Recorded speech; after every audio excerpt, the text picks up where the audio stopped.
Hello students, welcome to the virtual classes conducted by Madhyamik Shiksha Vibhag, Uttar Pradesh. I am Nidhi Nigam from Government Girls Inter College, Banda.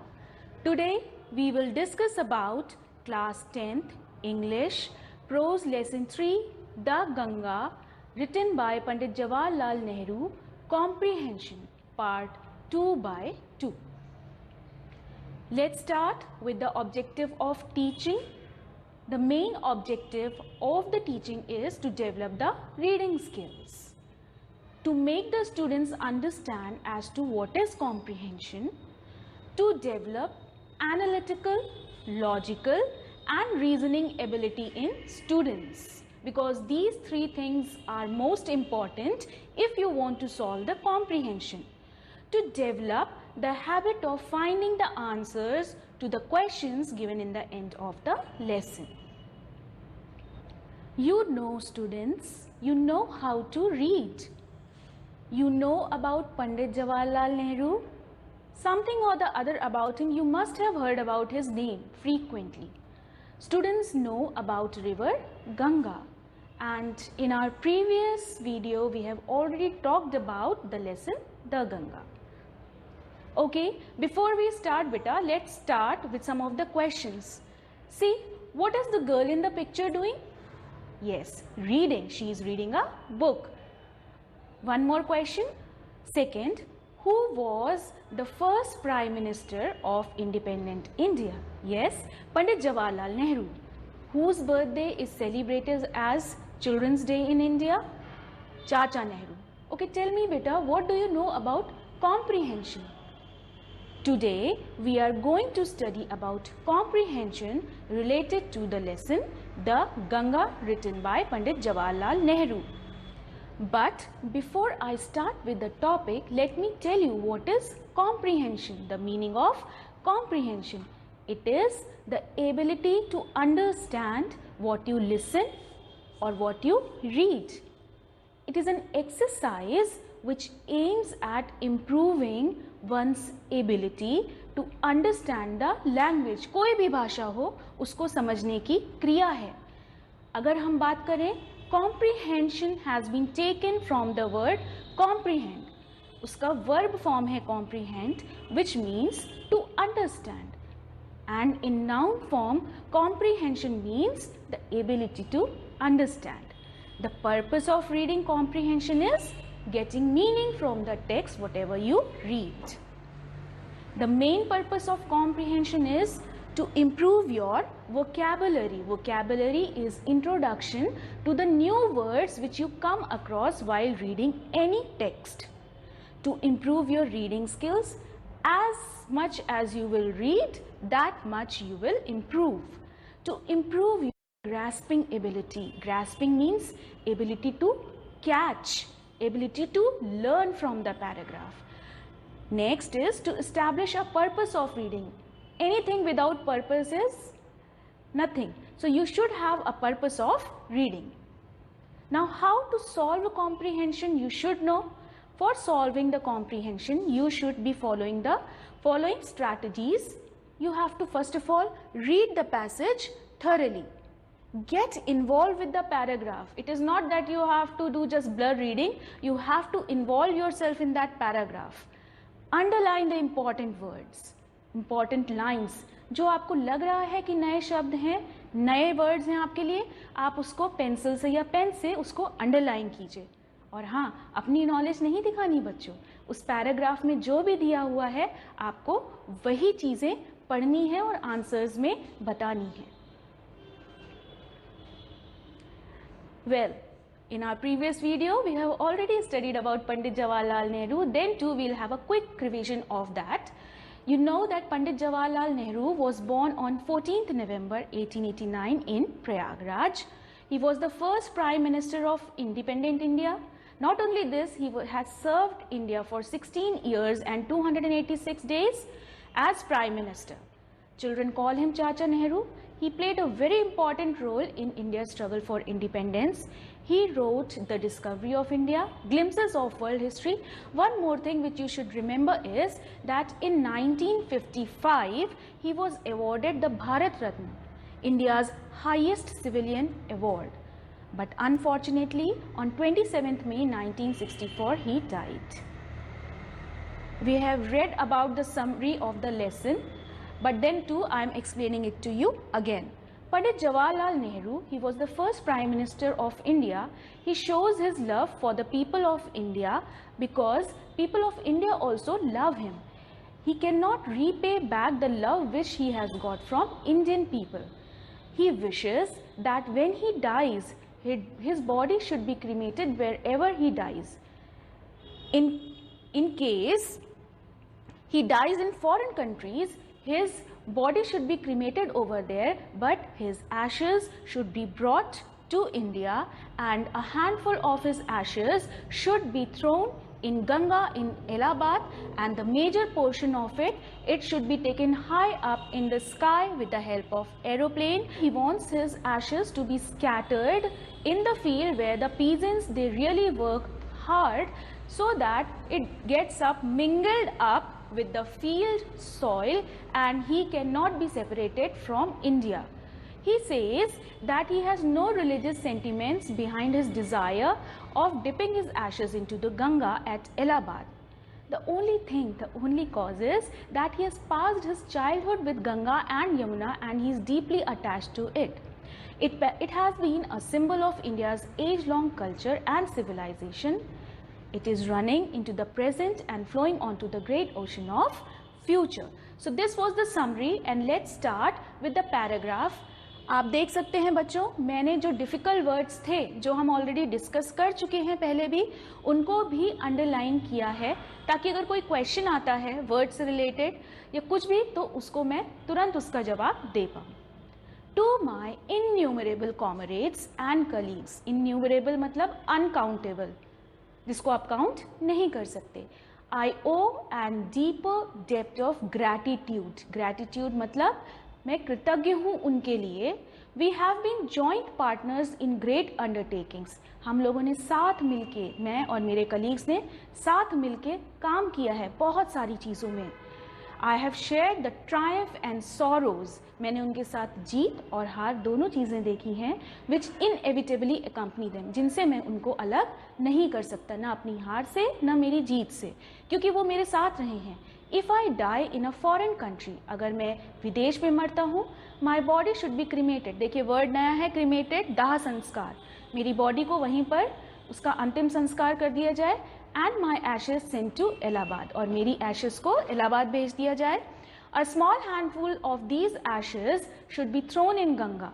उसमें से एक मुट्ठी भर के अस्थियों को गंगा में प्रवाहित कर दिया जाए, और मेजर पोर्शन यानी कि जो ज़्यादा बड़ा हिस्सा है एशेस का, उसको डिस्पोज, मेरे कहने के अनुसार डिस्पोज मतलब उसका ऐसा काम किया जाए जो मैं कह रहा हूँ. No part of these ashes should be retained और preserved. Now let us come to the questions.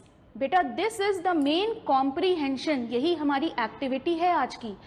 Para पढ़ा, उस पे बेस्ड क्वेश्चंस आए, अब आपको ये आंसर करने हैं. Question number 1, right the name of the lesson. ये बहुत कॉमन क्वेश्चन है बच्चों, जो कि आता ही है. अगर अनसीन पैसेज आया तो नहीं आएगा, सीन पैसेज आ गया तो आपको ये क्वेश्चन आना ही है. Write the name of the lesson from which the above noted passage has been taken and also give the name of the writer. अब तक तो आपको कंठस्थ हो गया होगा. This passage has been taken from the lesson the Ganga, and Pandit Jawaharlal Nehru is the author of this lesson. Next, what does the author owe to his comrades and colleagues? The author owes the deeper depth of gratitude to his comrades and colleagues. Next question, what is the desire of the writer after his death? The writer desires that after his death, his body should be cremated where he dies. Let's come to the next paragraph. I have received so much love and affection मतलब प्यार from the Indian people. भारत के लोगों से मुझे बहुत प्यार मिला है. That nothing I can do to repay. Repay मतलब फिर से उसको वापस नहीं कर सकता. even a small fraction of it, indeed there can be no repayment of so precious a thing as affection. प्यार को कभी कोई वापस नहीं कर सकता है क्या? अनमोल होता है वो. Many have been admired, बहुत लोगों को पसंद किया गया. Some have been revered, बहुत लोगों को पुरस्कृत किया गया.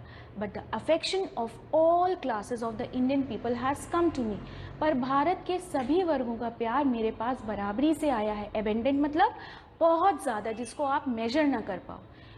That I have been overwhelmed by it. Overwhelmed by it, मैं अपनी भावनाओं को व्यक्त नहीं कर सकता अपने शब्दों में. I can only express the hope. मैं खाली ये आशा जता सकता हूँ that in the remaining years, मेरी ज़िंदगी के बचे हुए सालों में, जितने भी साल मैं जीता हूँ, I shall not be unworthy of my people and their affection. मैं उन लोगों के प्रति कृतज्ञ ना रहूँ. चलिए फिर आ गया हमारा मेन एक्सरसाइज, जो कि हमारा टॉपिक है comprehension. What has overwhelmed the writer of the lesson? The affection of all classes of Indian people has overwhelmed the writer. Question number 2. What does the author owe to his comrades and colleagues? The author owes deeper debt of gratitude to his comrades and colleagues. Let's come to the next paragraph. The Ganga especially is the river of India, beloved of a people. Ganga Bharat के लोगों की नदी है, बहुत प्यार करते हैं लोग उससे. Round which is intertwined her racial memories, जिसके चारों तरफ सभी वर्गों की मेमोरीज हैं. Her hopes and fears. Her hopes मतलब उसकी आशाएं, उसका डर. Her songs of triumph, उसकी जीत के गीत.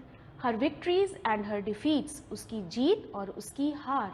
She has been a symbol, यानी कि गंगा प्रतीक रही है इंडियाज़ एज लॉन्ग कल्चर, जो बहुत पुराना कल्चर है उसकी वो प्रतीक रही है. कौन? गंगा. एवर चेंजिंग, हमेशा बदलने वाली. एवर फ्लोइंग, हमेशा बहने वाली. And yet ever the same again, फिर भी वही Ganga. She reminds me of the snow covered peaks. She यहाँ पर गंगा है बच्चों, वो मुझे याद दिलाती है स्नो कवर्ड पीक्स, बर्फीले पहाड़ों की. And the deep valleys of the Himalayas, और जो घाटियाँ हैं हिमालय उनकी भी. Which I have loved so much, जिनको मैं बहुत प्यार करता रहा हूँ. And of the rich and vast plains, पहाड़ियों भर की नहीं बल्कि जो मैदान है बड़ा सा, उसकी भी याद मुझे दिलाती है ये गंगा. क्यों? क्योंकि मेरी जो लाइफ है और काम है वो वहीं पर हुआ है. फिर आ गया कॉम्प्रीहेंशन, यही तो हमारा मेन है. What does the Ganga symbolize? The Ganga symbolizes India's age-long culture and civilization. Question number 2. Why is the Ganga beloved of the Indian people? The Ganga is beloved of the Indian people because India's racial memories, her hopes and fears, her songs of triumph and defeats are intertwined around her. Question number 3. What does the Ganga remind Pandit Nehru of? The Ganga reminds Pandit Nehru of snow-covered peaks and deep valleys of Himalayas and the rich and vast plains below. Now see the next question beta. It is based on the questions. They have asked for the synonyms. Synonyms मतलब पर्यायवाची. Antonyms मतलब विलोमार्थक. तो हमें यहाँ पर synonyms देने हैं. See, the first word is victory. आपको सिनोनिम देना है उस पैराग्राफ से विक्ट्री के लिए, but of course Triumph. Second word mixed intimately, इसका वर्ड है इंटरवाइंड. चलिए next paragraph. Smiling and dancing in the morning sunlight. सुबह की मंद मंद धूप में हंसती हुई नाचती हुई Ganga. And dark and gloomy and full of mystery as the evening shadow falls. और जैसे जैसे शाम की परछाई आती है, गंगा डार्क, ग्लूमी, ग्लूमी मतलब दुखी, मिस्ट्री मतलब रहस्यों से भरपूर दिखने लगती है. सुबह हंसती खेलती नाचती और शाम के समय में मिस्ट्री से और दुखी से भरपूर लगती है Ganga. A narrow slow and graceful stream, संकीर्ण सी, सिकुड़ी हुई सी, स्लो धीमी गति से, मध्यम गति से चलने वाली परंतु सुंदर युवती की तरह लगने वाली सर्दियों में. क्यों बच्चों? क्योंकि सर्दियों में नदी में पानी कम रहता है तो बहाव भी कम रहता है. and a vast roaring thing during the monsoon. और जब मॉनसून होता है तो पानी उसमें बढ़ जाता है, तो वो ऐसे लगता है कि जैसे दहाड़ती हुई पानी की आवाज़ के कारण गंगा नदी चली आ रही है, पूरी भरी हुई, दहाड़ती हुई, एकदम समुद्र के समान. And with something of the sea's power to destroy, और उसमें इतनी ताकत आ जाती है कि वो समुद्र की तरह अपने रास्ते में आने वाली किसी भी चीज़ को मिटा सकती है. डिस्ट्रॉय मतलब बर्बाद कर सकती है. The Ganga has been to me a symbol and memory of the past India. Pandit Jawaharlal Nehru says, Ganga जो है उनके लिए हमेशा सिंबल, प्रतीक रही है, याद रही है गुजरे हुए भारत की. Running into the present, present में दौड़ती हुई, and flowing on to the great ocean of future, और हंसते मुस्कुराते जाती हुई फ्यूचर के ओशन में. आ गई हमारी exercise comprehension. What does the Ganga look like during the monsoon? The Ganga looks like the vast roaring thing during the monsoon, क्योंकि पानी बहुत होता है उसमें. What, according to the writer, is the scene of the Ganga like in the morning and when the evening shadow falls? According to the writer, Ganga looks like smiling and dancing in the morning and dark and gloomy and full of mystery when the evening shadow falls. Question number 3. How does, according to the writer, the Ganga looks during the winter? The Ganga looks like a narrow, slow and graceful stream in winter according to the writer. What is the scene of the Ganga like during the monsoon? During the monsoon, Ganga appears as a vast roaring thing. Now again we'll come to the words which we have come across in the paragraph. That is, you have to give the synonyms. बता चुकी हूँ बच्चों, synonyms का मतलब पर्यायवाची, antonyms का मतलब विलोम. So synonyms, sea, ocean. Ruin मतलब बर्बाद करना, destroy. Next paragraph. And though I have discarded much of past tradition and custom and am anxious that India should rid herself, और हालांकि मैं डिस्कार्ड कर चुका हूँ, डिस्कार्ड मतलब छोड़ चुका हूँ भारत के पास्ट को, भारत का पास्ट जो निकल चुका है उसके कस्टम को, और मैं बहुत आतुर हूँ इसलिए कि इंडिया इन सारी चीज़ों से मुक्ति पा जाए.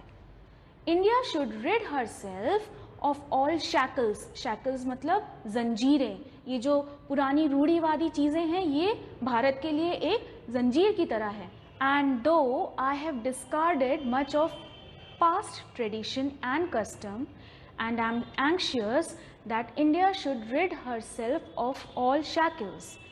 हालांकि मैं पूरी मान्यताओं को पुरानी छोड़ चुका हूँ जो कि भारत के पास्ट से रिलेटेड है, कस्टम से रिलेटेड है, और बहुत आतुर हूँ और चिंतित हूँ that India should rid herself. India को ये जो पुरानी बेड़ियाँ हैं, shackles मतलब बेड़ियाँ, इनसे छुटकारा मिले, उन्हीं बेड़ियों से that bind and constrain her, जो कि उसको रोकते हैं, जिन्होंने रोक रखा है, and divide her people and suppress vast numbers of them, जिसके कारण, इन्हीं पुरानी बेड़ियों के कारण भारत के लोग आगे नहीं बढ़ पा रहे और भारत के लोग विभाजित हैं क्योंकि वो पुरानी चीज़ों को मानते हैं. and prevent the free development of the body and the spirit. इन्हीं बेड़ियों के कारण बच्चों हमारी जो बॉडी और आत्मा का डेवलपमेंट है नहीं हो पा रहा. इसलिए पंडित जवाहरलाल नेहरू चाहते हैं कि इन बेड़ियों से हमें छुटकारा मिले.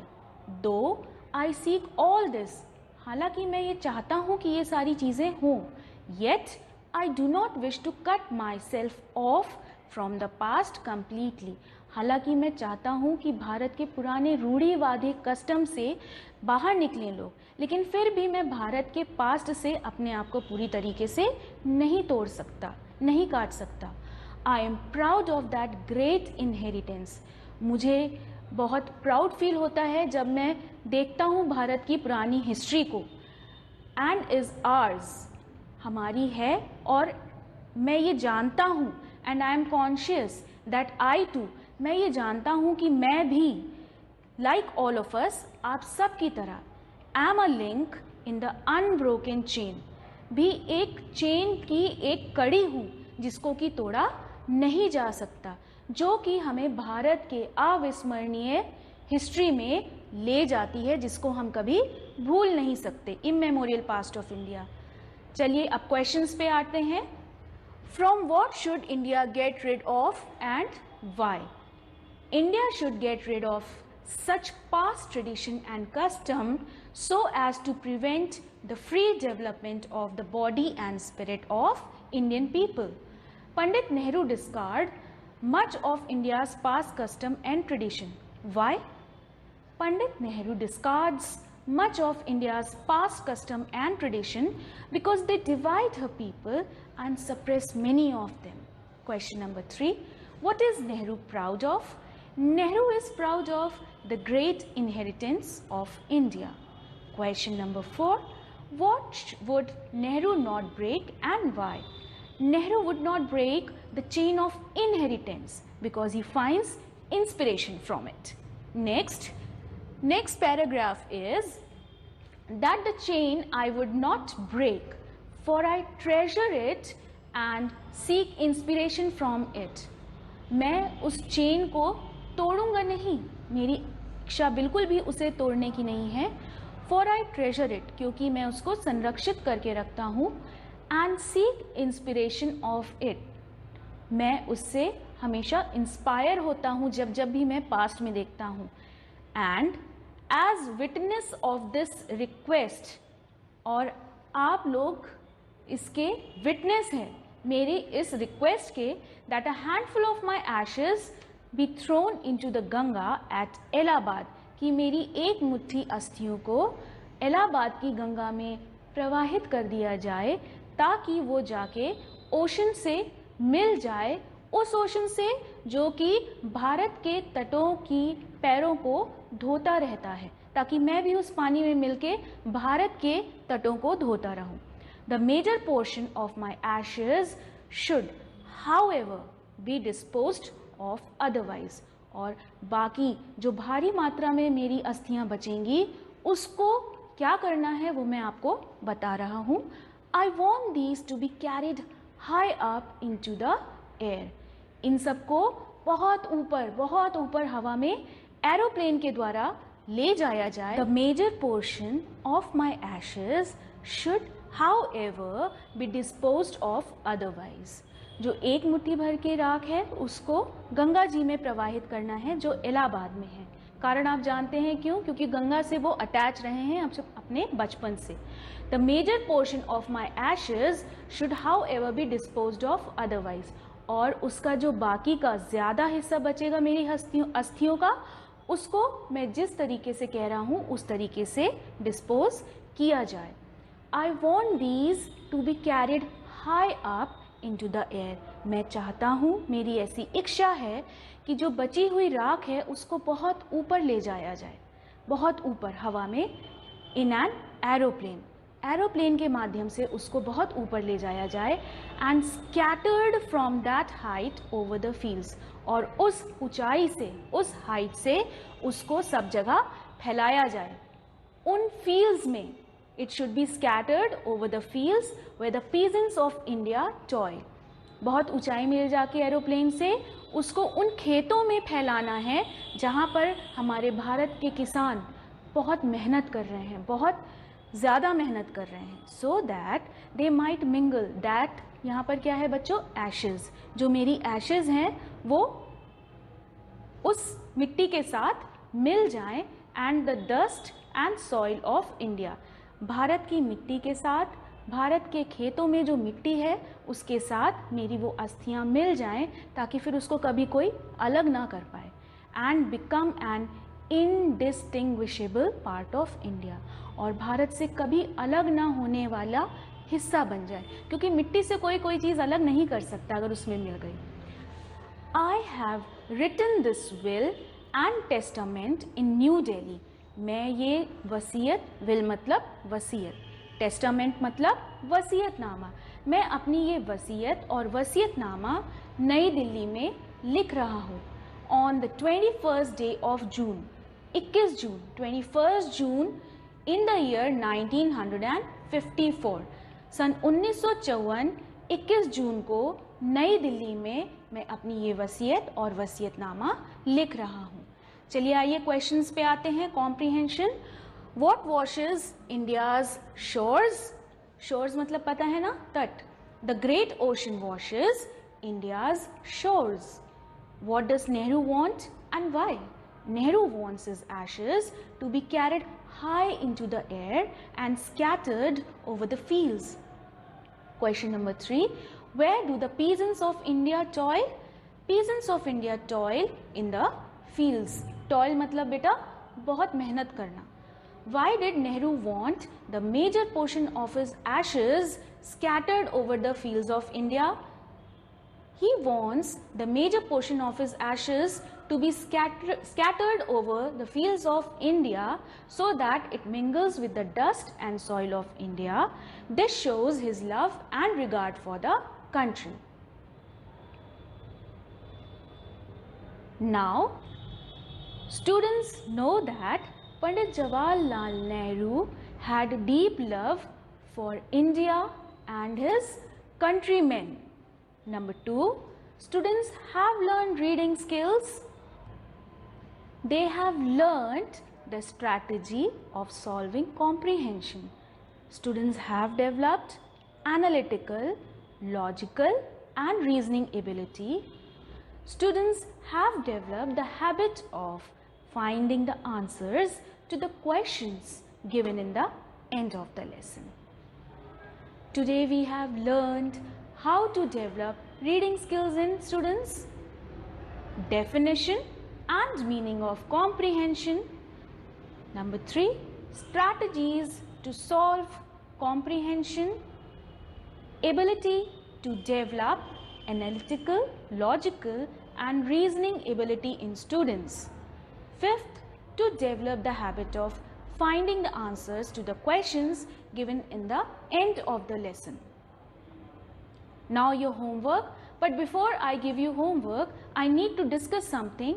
बच्चों ये comprehension खाली 10th में नहीं, आप कोई भी competitive exams में जाएंगे तो आपको comprehension face करना ही होगा. इसलिए चाहे वो IAS का हो चाहे वो IPS का, उसमें आपको comprehension face करना ही है. तो अगर हम अभी से उसकी strategies को याद करके चलेंगे, हमें आगे चल के उसमें बहुत आसानी होगी. आइए अब चलिए homework देख लेते हैं. Describe comprehension. Number 2, what are the important strategies to solve comprehension? Read and learn new words and their meanings in the lesson The Ganga by Pandit Jawaharlal Nehru. You have to read the lesson thoroughly. Okay students, today we have studied class 10th English lesson The Ganga, written by Pandit Jawaharlal Nehru. We have discussed and studied comprehension of the Ganga by Pandit Jawaharlal Nehru. Students should practice reading and solving the questions strategy. To excel in comprehension, keep on solving questions and answers. In our next video class, we will discuss about English prose lesson 4. So come prepared to the class. Read your lesson thoroughly and please do not forget to underline the difficult words. Thank you so much.